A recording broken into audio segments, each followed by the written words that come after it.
പ്രിയപ്പെട്ട സുഹൃത്തുക്കളെ, ഞാൻ സ്നേഹ ബഷീർ, ഗുരുവായൂർ. സ്ത്രീ സുരക്ഷയെക്കുറിച്ചുള്ള വലിയ ചർച്ചകളും തർക്കങ്ങളും ഒക്കെ നടന്നുകൊണ്ടിരിക്കുകയാണ്. ചിലര് ഗവൺമെന്റിനെ കുറ്റം പറയുന്നു, ചിലര് പോലീസിനെ കുറ്റം പറയുന്നു, ചിലര് പുരുഷ വിഭാഗത്തെ ഒന്നടക്കം അടച്ചാക്ഷേപിക്കുകയാണ്. സ്ത്രീയുടെ വസ്ത്രധാരണവും രാത്രി സഞ്ചാരവുമാണ് എല്ലാത്തിനും കാരണമെന്ന് മറ്റു ചിലർ അഭിപ്രായപ്പെടുന്നു. തർക്കങ്ങൾ ഇങ്ങനെ തുടർന്നുകൊണ്ടേയിരിക്കുകയാണ്. സ്ത്രീകളുടെയും കുട്ടികളുടെയും മേലുള്ള അതിക്രമങ്ങളും തടവില്ലാതെ തുടർന്നുകൊണ്ടേയിരിക്കുന്നു.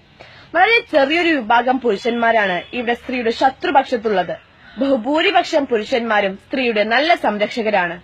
നിർഭാഗ്യവശാൽ ആ ഒരു ചെറിയ വിഭാഗക്കാരാൽ മുഴുവൻ പുരുഷ വിഭാഗവും അപമാനിക്കപ്പെടുകയാണ്. ഇവിടെ നമുക്ക് വേണ്ടത് കർശന നിയമങ്ങളാണ്. അത് കർശനമായി നടപ്പിലാക്കാൻ കഴിവുള്ള ഭരണാധികാരികളെയാണ്.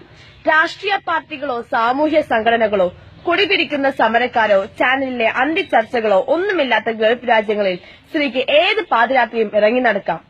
ഒരു പുരുഷനും വെറിപിടിച്ച മനസ്സോടെ അവളെ ആക്രമിക്കില്ല. അത് അവിടുത്തെ പുരുഷന്മാർ 100% നല്ലവരായതുകൊണ്ടല്ല. അവിടെ നിയമം കർശനമാണ്. അത് ലംഘിക്കാൻ ഏത് അക്രമിയും ഒന്ന് ഭയന്നേക്കും. അത്തരം കർശന നിയമങ്ങളും അത് നടപ്പിലാക്കാൻ കഴിവുള്ള ചങ്കുറപ്പുള്ള ഭരണാധികാരികളുമാണ് നമുക്കും വേണ്ടത്. ഗോവിന്ദചാമിയെ പോലെയുള്ളവരെ പോലും ശിക്ഷിക്കരുതെന്ന് വാശി പിടിക്കുന്ന വരണ്ട മനസ്സുള്ളവർക്കെതിരെ നാം ഉണരണം, പ്രതികരിക്കണം. പ്രതികരണം സെലിബ്രിറ്റികളെ ആക്രമിക്കപ്പെടുമ്പോൾ മാത്രമാകരുത്. എല്ലാ സ്ത്രീക്കും തുല്യനീതി കിട്ടണം. അതിനാവട്ടെ നമ്മുടെ പോരാട്ടം. ജയ് ഹിന്ദ്.